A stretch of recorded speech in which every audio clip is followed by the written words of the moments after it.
৫ August Sheikh Hasina সরকারের পতনের পর দেশের কয়েকটি স্থানে উপাসনালয়, ঘরবাড়িতে হামলার অভিযোগে প্রতিবাদ করছে সনাতন ধর্মাবলম্বীরা।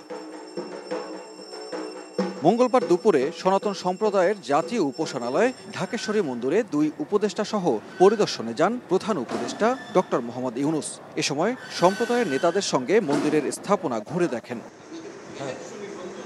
পরে সবাইকে ঐক্যবদ্ধ হয়ে থাকার আহ্বান জানিয়ে তিনি বলেন, ন্যায় বিচার প্রতিষ্ঠাই সরকারের লক্ষ্য। বড় রকমের একটা বিভেদের আওয়াজ শুনছি।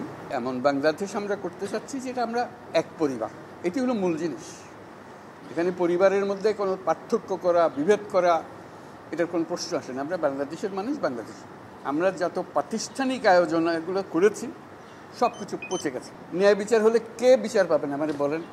আমি কি দেখতেছি এটা কোন ধর্মের, কোন জাতের, কি এটা বলা আছে? আইনে বলা আছে আপনার বিচার। এই সম্প্রদায় হলে ওইখানে ওই আদালতে যাবে, ওই সম্প্রদায় হলে ওই আদালতে। আইন একটা। কার সাধ্য আছে সেখানে বিভেদ করে যে এর রকম একটা, ওর রকম একটা? এটা হতে পারে না।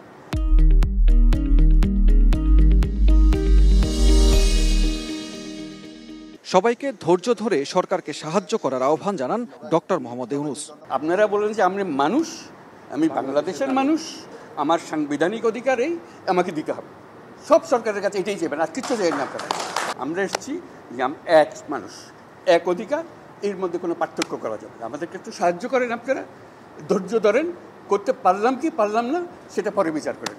৫৩ বছরে সনাতন ধর্মাবলম্বীদের নির্যাতন, বৈষম্যের বিচারে একটি কমিশন গঠনের দাবি জানান সম্প্রদায়ের জ্যেষ্ঠ নেতারা। মিটিংয়ে গিয়ে যোগদান করব। সানবীর রূপল, সময় সংবাদ, ঢাকা।